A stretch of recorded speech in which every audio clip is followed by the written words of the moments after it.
Alors, bonjour, bienvenue à tous. Merci beaucoup d'être avec nous ce matin. Je me présente André Maillé-Périère, je suis la directrice générale de Réseau Réussite Montréal et bienvenue à ce webinaire. Ce webinaire fait suite à un que nous avons organisé le 2 juin dernier, dans le cadre duquel Mme Christelle Tardif-Grenier et Élisabeth Olivier avaient présenté les faits saillants de leur enquête, le vécu et engagement scolaire des adolescents en période de pandémie, qui fait le portrait de l'expérience scolaire des jeunes de 12 à 17 ans au cours de la dernière année. Les discussions de ce matin permettront d'aller encore plus loin et d'ajouter la perspective d'experts de différents milieux qui côtoient quotidiennement les jeunes pour se pencher sur leurs besoins, les besoins de nos ados après 18 mois de pandémie et faire ressortir des pistes d'action. Le bien-être des adolescents est un sujet qui nous préoccupe depuis le tout début de la crise sanitaire et nous continuerons à Réseau Réussite Montréal à travailler à documenter toutes ces questions-là afin de soutenir le travail là, des acteurs. Et nous souhaitons continuer à rassembler des recommandations, des points de vue d'experts afin de vous fournir un peu plus tard cette année un dossier documentaire. Ce matin, vous êtes maintenant plus de 180 personnes branchées avec nous. Vous étiez plus de 400 à vous être inscrits au webinaire ce matin. On voit bien qu'il y a beaucoup d'intérêt pour cette question. Alors, avant de débuter, quelques indications sur le déroulement. Donc, ce matin, on va tenter une nouvelle formule pour nos habitués de ces webinaires. Nous allons vous inviter pendant la présentation et toute la durée de l'événement à contribuer de différentes façons. Donc, bien entendu, on vous invite à poser des questions tout au long en utilisant le module questions-réponses au bas de l'écran. Il y aura une période de questions à la fin du panel où on ira là, puiser dans vos questions-réponses dans le module de questions-réponses. On vous invite aussi à utiliser le module discussion pour inscrire vos commentaires. On vous rappelle que tous les commentaires sont publics et peuvent être lus par l'entièreté des participants. Vous êtes aussi partie prenante ce matin de cet événement, puisque vous êtes des acteurs pour la plupart du milieu et déjà en action auprès de tous nos adolescents. Alors, on vous invite à contribuer à cette réflexion-là tout au long de l'événement en nous partageant vos idées pour répondre aux besoins des adolescents. On va vous inviter à utiliser là, le module. Vous nous en avez fait part déjà de quelques suggestions là, lors de votre inscription. On vous remercie. Puis on vous invite tout au long de l'événement à utiliser le module discussion pour nous partager aussi, ça peut être vos questionnements, mais vos bons coups aussi. Qu'est-ce que vous avez mis en place pour répondre aux besoins des adolescents depuis le retour en classe? Toutes ces propositions-là seront retranscrites là, dans un Padlet par quelqu'un de mon équipe, là, Ginette Vézina, qui va s'occuper de ça. Puis, à deux moments dans le webinaire, avec nos experts qui participent avec nous, on va prendre le temps d'aller regarder vos suggestions et propositions, puis c'est tous ensemble qu'on va être capable d'identifier peut-être des actions qui peuvent être porteuses là, pour nos jeunes adolescents. Alors, il est maintenant le temps que je vous présente les experts qui sont avec nous ce matin. Alors, lorsque je les présente, je les invite à ouvrir leur caméra. Alors, je vais débuter avec Madame Christelle Tardif-Grenier. Christelle, bonjour, bienvenue. Alors, Christelle, elle est professeure agrégée au département de psychoéducation et de psychologie de l'Université du Québec en Outaouais. Merci d'être avec nous là, ce matin. On a aussi avec nous Madame Marie-Pierre Larrivée. Bonjour Marie-Pierre, merci d'être avec nous ce matin. Alors, Marie-Pierre, elle est psychiatre spécialiste de l'enfant et l'adolescent, chef du service de consultation liaison pédopsychiatrique du CHU Sainte-Justine et directrice du programme de résidence en psychiatrie de l'enfant et l'adolescent de l'Université de Montréal. Alors, encore une fois, merci d'être avec nous ce matin. Nous avons également avec nous Jason Ferris. Alors, Monsieur Jason Ferris, bonjour, merci d'être avec nous. Alors, Jason Ferris est directeur de l'école Burling Academy à la commission scolaire Lester B. Pearson. Encore une fois, merci d'être avec nous. Et nous avons Madame Noémie Roche. Noémie Roche, merci. Bonjour Noémie, merci d'être avec nous. Alors, Noémie, elle est directrice des zones jeunesse pour les YMCA du Québec. Alors, mesdames, messieurs, voici notre panel et sans plus tarder, nous allons débuter avec la première question pour vous. Quelles sont vos observations quant à ce que les jeunes ont vécu l'an dernier? Je débuterai avec Christelle. Merci beaucoup, André. Comme vous l'avez nommé au début, en faisant référence au webinaire là, qui a eu lieu en juin dernier, mon équipe et moi, on a conduit une étude auprès de plus de 1400 adolescents qui a permis de documenter ce qu'ils ont vécu au plan scolaire durant la dernière année scolaire. Puis, il y a différents constats qui émergent de ces résultats de cette étude. Donc, d'abord, on a constaté qu'il y avait une altération du rapport à l'école pour plusieurs jeunes, et pas seulement des jeunes qui étaient en difficulté au départ, mais aussi des jeunes qui, normalement, allaient bien. Donc, je m'explique. Ce qu'on a vu concrètement, c'est que les adolescents ont été nombreux à rapporter avoir perdu le plaisir d'aller à l'école, d'avoir de la difficulté à se motiver, sans grande surprise, mais également de se sentir comme en prison lorsqu'ils étaient à l'école. Le mot prison revenait beaucoup dans le discours des jeunes. Donc, je précise que dans le cadre de cette étude-là, on a pris des mesures statistiques là, pour identifier différents facteurs, mais on a aussi recueilli des témoignages auprès de ces jeunes-là. Donc, c'est ce qui me permet d'affirmer qu'ils se sentaient comme en prison à l'école. Une autre chose qui ressortait également de leur témoignage, c'est qu'ils rapportaient ressentir une très grande pression en raison de la surcharge de travaux scolaires. Donc, ils ont eu l'impression que la charge était plus importante que d'habitude, alors qu'ils faisaient face à des conditions difficiles pour eux, là, avec tous les ajustements que demandait la pandémie. Et il y en a plusieurs qui ont mentionné qu'ils vivaient de la détresse à cause de cette surcharge-là. Il y a même des élèves qui me disaient habituellement, je réussis très bien, mais cette année, je me demande si je vais réussir à terminer mon année parce que je travaille très, très fort et j'ai l'impression que j'y arrive. Un autre élément qui est ressorti fortement dans les données, c'est la relation maître-élève, la relation élève-enseignant, qui a été affectée aussi par le contexte de la pandémie. Donc, il y a plusieurs élèves qui ont perçu que leur enseignant était moins disponible que d'habitude émotionnellement. Donc, ils percevaient que leur enseignant était plus stressé, était plus autoritaire aussi parce qu'elle devait faire respecter des règles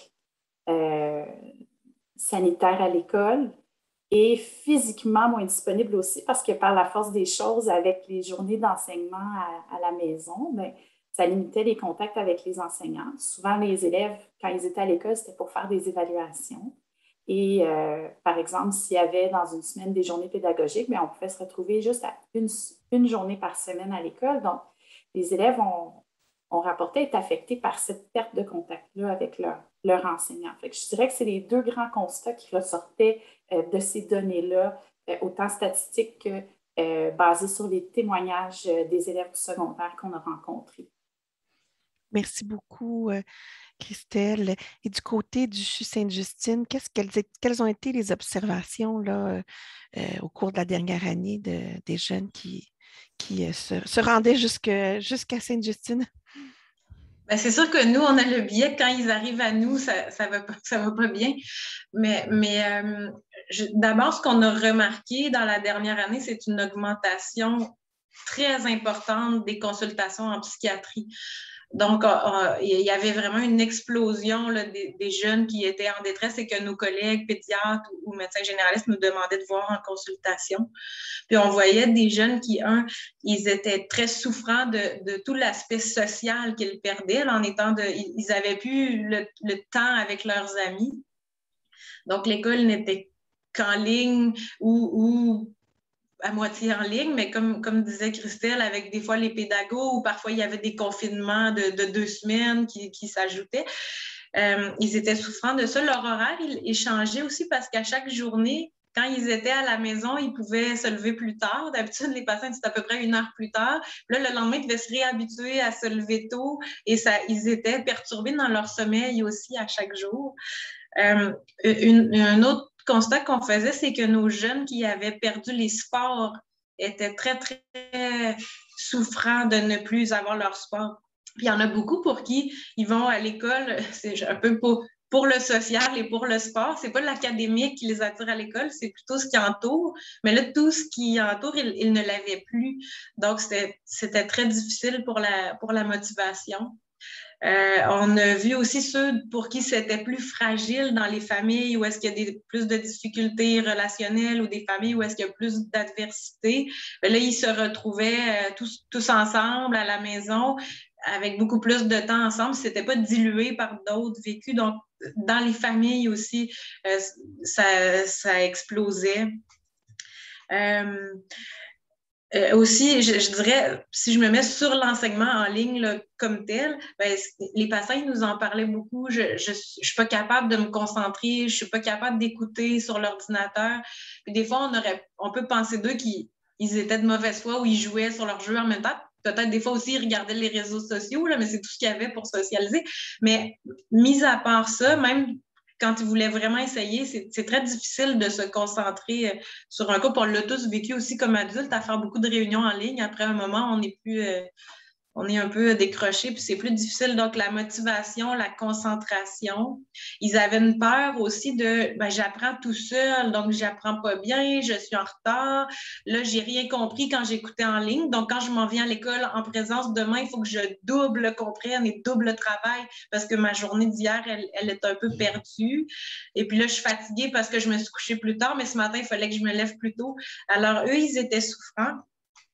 Mais ce qu'on observait aussi, c'est que mes patients, ça, c'était les gens qu'on voyait à l'urgence ou consulter et qu'on ne connaissait pas habituellement et que là, ils allaient vraiment pas bien parce qu'ils avaient perdu leur repère. Mais on voyait nos patients qu'on connaît de plus longue date qui sont plus dans la lignée des troubles anxieux. Eux, soudainement, ils étaient très confortables. Et puis ça, c'était inquiétant. Moi, les patients que je connaissais, puis ils aimaient donc ça quand c'était les journées à la maison, puis qu'il y avait peut-être des petits symptômes pour les journées de présentiel pour plutôt continuer à la maison.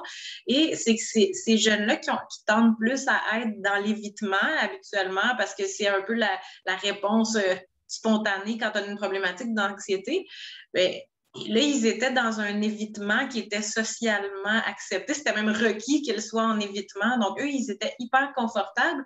Mais le traitement des troubles anxieux, ben, c'est vraiment de s'exposer et d'être d'apprendre à fonctionner dans la situation anxiogène. Et là, ils étaient tout bien. Et eux, ils ont commencé à aller mal plus vers juin, je dirais, là, à peu près. Là, quand vers la fin de la dernière année scolaire, juin 2021, on commençait à parler, enfin, on va avoir une entrée scolaire plus proche de la normale. Là, il y avait plein de gens qui s'en redonnaient espoir. Il y avait une nervosité, mais il y avait quand même un espoir. Mais là, eux, ils se sont mis à aller pas bien, à consulter, à être souffrants. Et là, en nous, on les voyait avec beaucoup des douleurs somatiques, toutes sortes de symptômes. Et là, le retour est très difficile pour ces patients-là qui étaient dans l'évitement accepté. Puis là, ils ne peuvent plus. Alors ça, c'est un peu le renversement de qui est-ce qui on va revenir sur et maintenant cette année, là, qui sont-ils? Ben, puis je dirais nos élèves au cégep aussi ont été souffrants parce qu'ils faisaient leur entrée dans une nouvelle école, dans le cégep, tout un nouveau monde, puis ils n'y allaient pas. Il y en a qui me disaient, ben, je ne sais même pas c'est où mon cégep. Donc, eux, ils ont trouvé ça très difficile pour la motivation aussi. Merci beaucoup. Puis du côté des écoles, si je vais vers vous, là, Jason, quelles ont été vos observations de la dernière année là, de vos jeunes, auprès de vos jeunes? Votre micro. Incroyable, hein? Après 18 mois, ça nous arrive encore. Désolé. Bonjour. Bonjour tout le monde. Je suis situé à Verdun, donc dans les banlieues de Montréal, sud-ouest. Les observations que j'ai au niveau des élèves il y avait beaucoup de tension, il y avait beaucoup de tendu. En entrant cette année, la rentrée a pris beaucoup plus de temps. Les élèves ont oublié comment se déplacer dans l'école. Ils se sont oubliés comment ouvrir une casier. Il ne faut pas oublier que nos élèves en secondaire 3, ça fait ils étaient en secondaire 1 quand l'école est fermée la première fois en mois de mars. Ça veut dire qu'eux aussi, ils ne savaient pas. J'ai toujours les élèves en secondaire 5 qui ne savent pas comment ouvrir une cadenas. Donc, ça prend beaucoup de temps. L'effet boule, le fait que les élèves ont resté dans la même classe pendant toute la journée, ça a résonné beaucoup avec moi, Madame Crystal. Juste parce que nous aussi, on a entendu beaucoup de temps la prison, c'est comme une prison. Mais la différence cette année avec les élèves qui se déplacent, le fait que les élèves ont resté dans une salle pendant toute la journée, c'était leur local. C'était leur place, c'était leur montagne, ils étaient rois des montagnes et c'était des professeurs qui étaient des invités sur leur montagne. C'est une autre, it's a completely different dynamic, une dynamique complètement différente pour les profs, les enseignants à gérer. D'entrer dans un local où ce que les élèves, ça fait 5 minutes où il n'y avait pas de supervision, d'essayer de prendre le contrôle des élèves, de prendre le contrôle et débuter la classe. Donc, cette année, pour les enseignants, c'est beaucoup plus, c'est eux encore une fois, comme Lord of the Flies, c'est leur salle de classe et les élèves entrent dans leur salle de classe. C'est plus facile de débuter la classe comme il le faut et aussi de retourner au niveau d'enseignement. On a passé beaucoup d'années en essayant de faire les profs sortir des rangées des élèves. De faire les choses différentes, de faire les choses dynamiques, de project-based learning et les choses comme ça. Mais l'année passée, avec les bulles, les élèves ont retourné dans les rangées, on fait comme the old-fashioned times, on enseigne, on donne les exemples, ils remplissent les exemples, on corrige, on continue. Donc, cette année, on voit encore plus d'énergie côté des professeurs, sont encore motivés, plus motivés par la matière et par les élèves. Donc, c'est au niveau des élèves, d'être dans les bulles l'année passée, c'était très difficile pour eux, pour toutes les raisons que Marie-Pierre et Crystal ont déjà dit. Pour les professeurs aussi, c'était difficile d'essayer d'entrer dans les bulles des élèves et 6 bulles différentes par jour. Donc, cette année, ça va être très différent, mais ça prend le temps de se placer. Je sais qu'il y a d'autres personnes dans la même position que moi dans les écoles aujourd'hui, mais j'imagine qu'on est tous d'accord que ça a pris beaucoup de temps pour réapprendre une routine normale de l'école cette année. Merci beaucoup. Et puis, Noémie, du côté des zones jeunesse, quelles étaient les observations l'an dernier? Qu'est-ce que vous avez observé chez nos adolescents? Bonjour tout le monde. Dans les zones jeunesse qui sont réparties dans les différents quartiers de Montréal, on a eu des dynamiques différentes. Dans les zones jeunesse qui sont dans les écoles, donc qui représentent des milieux de vie qui sont accessibles aux ados pendant le dîner ou après l'école. C'est sûr qu'on avait des façons de travailler qui étaient très contraintes, mais les jeunes, ils ont répondu fortement présents. Souvent, avec la complexité des bulles, ils pouvaient accéder à cet espace une fois par semaine. Et le taux de présence a vraiment augmenté. On a eu 30% de fréquentation en plus, par exemple, à l'Académie Burling. Et on avait un autre projet dans une école dans l'ouest de l'île. Là aussi, les jeunes ont répondu fortement présents. Donc, ils cherchaient vraiment à retrouver des lieux de socialisation. Ils trouvaient ça difficile de pouvoir venir qu'une seule fois. Et puis, dans ce qu'on a observé avant ce retour, parce que ce retour, c'était miraculeux, mais il y a eu toute la période où on a été tous confinés, c'est qu'au départ, les jeunes, ils ont été beaucoup sur les écrans. Je pense que pour la première fois de leur vie, ils ont eu une overdose d'écran qu'ils n'avaient pas eu la chance d'avoir eu dans leur vie avant. Et si au départ, on s'est tous retrouvés en ligne, puis je pense qu'ils étaient contents de retrouver leurs repères et leurs intervenants en ligne, assez rapidement, quand même, dans le temps, on a vu les contacts se perdre avec les adolescents parce que le virtuel, ce n'est pas suffisant dans une relation. Ça peut, là, je ne veux pas donner des généralités, mais ça rend quand même plus difficile de créer et de maintenir des liens. Donc, il y a ça aussi. Et puis aussi, peut-être un petit mot pour compléter tout ce qui a déjà beaucoup été dit. Là, c'était super complet, je pense. C'est l'aspect aussi des inégalités. Là, il y a des jeunes qui n'avaient pas accès au virtuel. Donc, au départ, on a perdu contact avec ces jeunes. On a pu faire de la distribution de tablettes à certains jeunes grâce à des dons. Et on s'est rendu compte que, il y avait des jeunes qui étaient dans des situations où, par exemple, grande sœur d'une très grande fratrie Et ben, en étant confinés à la maison, on prenait un rôle de beaucoup d'aide à la maison, puis pas d'accès à Internet, donc complètement coupé au niveau de la socialisation. Donc, si ce n'est les jours où ils pouvaient aller à l'école. Donc, on a vu aussi des grandes inégalités dans comment être en contact avec le monde et puis ce qu'ils vivaient à la maison. Merci beaucoup. Et puis, si on poursuit Noémie ensemble sur Et maintenant, depuis la rentrée, là, quels sont les besoins des jeunes que vous observez dans la zone jeunesse là, quand on revient dans cette rentrée scolaire-ci, là, et maintenant, quels sont leurs besoins? Qu'est-ce que vous observez? On sent qu'ils ont besoin d'un retour à la normalité. Je pense qu'ils étaient très contents qu'il n'y ait plus de bulles en classe, par exemple. Ils sont contents de retrouver leur sport. On a pu ouvrir les activités sportives dans les zones jeunesse qui sont aussi hors des écoles et les jeunes reviennent quand même en nombre. On sent que c'était important et ils sont contents de retrouver ça.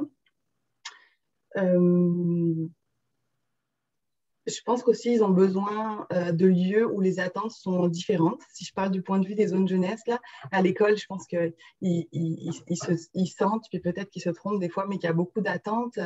On a parlé de la question du rattrapage, mais je laisserai Jason aller là-dessus. Et à la maison aussi, il y a l'inquiétude des parents de on veut que cette année ils réussissent, il ne faudrait pas qu'ils soient en échec. Ça se peut qu'ils aient été en échec l'année précédente.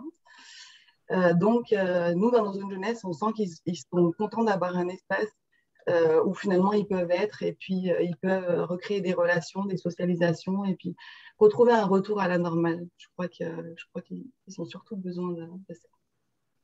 Et puis, Jason, du côté des écoles, on a parlé là, que bon, fallait apprendre à ouvrir le cadenas. Il y a des apprentissages, peut-être même aussi banals que l'ouverture du cadenas qui ne sont pas encore consolidés, les routines, mais ce serait quoi les autres besoins là, qui sont observés là, de nos jeunes, puis des enseignants aussi. Je pense que des équipes écoles, c'est important aussi hein, dans ce contexte-là. C'est quoi là, quels sont les besoins là, de la communauté de l'école, là, les jeunes, les enseignants, les professionnels?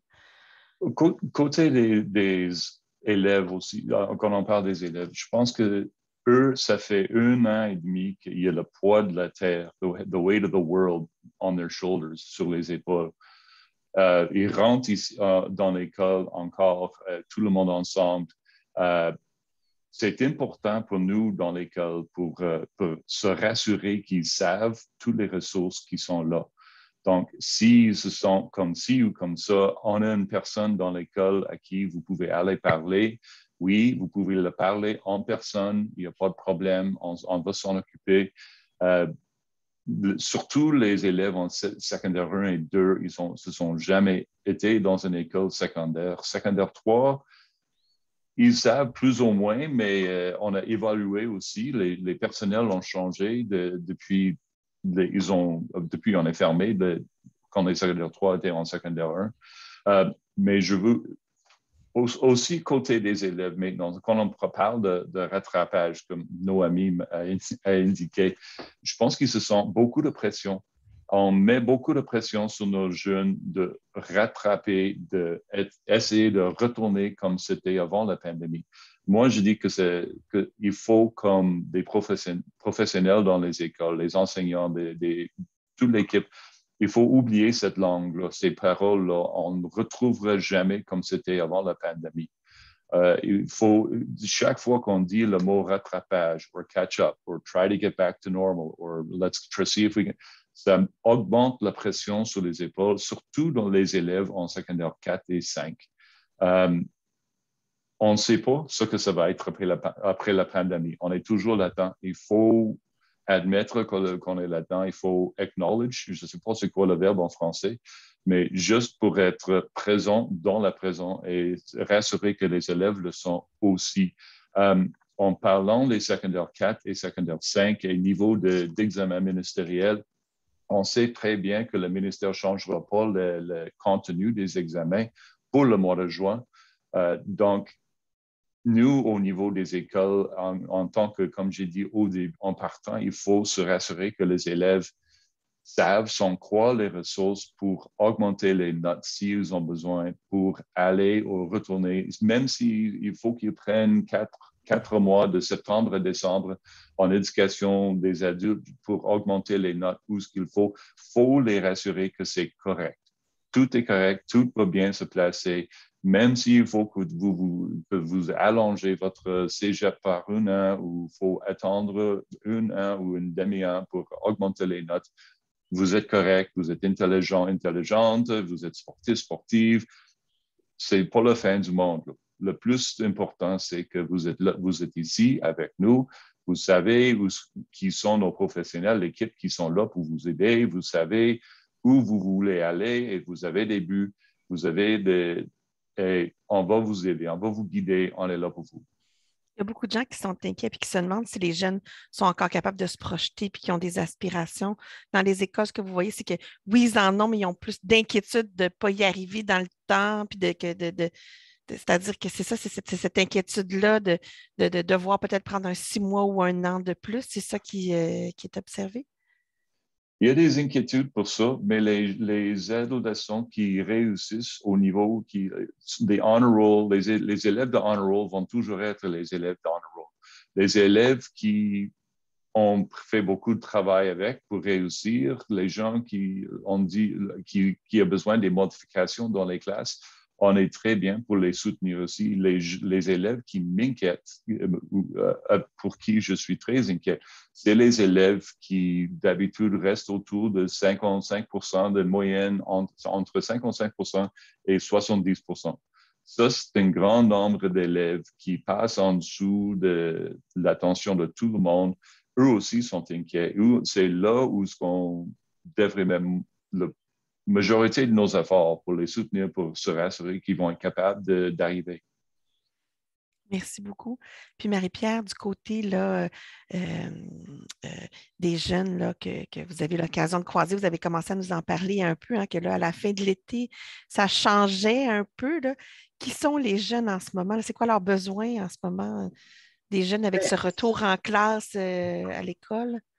Bien, les jeunes, puis là, pas seulement nos enfants, mais tous les jeunes, je pense qu'ils ont besoin beaucoup de reconstruire la relation humaine avec leurs enseignants, les gens des équipes, des intervenants, enseignants et autres.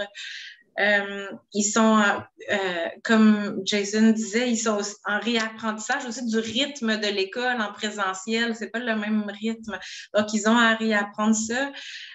Ils sont inquiets, comme on a dit, là, le mot rattrapage, c'est vrai, ça leur fait peur. Ils sont inquiets de savoir où est-ce que j'en suis académiquement. Ça, ils ont beaucoup peur de ça. Ceux qui sont au cégep, ils n'ont pas de repères dans leur cégep aussi, ils ne sont pas allés ou à peu près pas.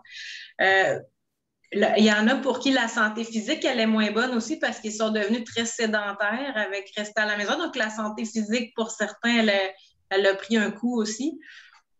Et puis, ben, nos anxieux, comme je disais, qui sont là, les troubles anxieux, ils sont actuellement très symptomatiques. Donc, nos jeunes, ils ont besoin, je crois, qu'on prenne le temps avec eux, qu'on les guide. Comme Jason disait, qu'on dise c'est pas grave, vous êtes bon, on va se rendre pareil, et puis qu'on les rassure, puis qu'on les encourage aussi, qu'on soutienne, qu'ils reprennent leur vie sociale et leur vie sportive. Moi, je reviens toujours avec le sport, parce que s'ils sont seulement dans la peur académique, mais là, ils vont pas aller rechercher les autres éléments qui étaient très importants. Donc, je pense qu'ils ont besoin de beaucoup de bienveillance et de réassurance de la part des adultes. Merci beaucoup. On a commencé un peu à en parler. J'invite nos participants, si vous avez mis en place des initiatives ou poser un geste que vous trouvez qui a été très porteur, on vous invite à nous les partager là, dans la conversation. Puis on va bientôt, là, après la prochaine question, on va aller regarder pour une première fois le Padlet ensemble. Alors,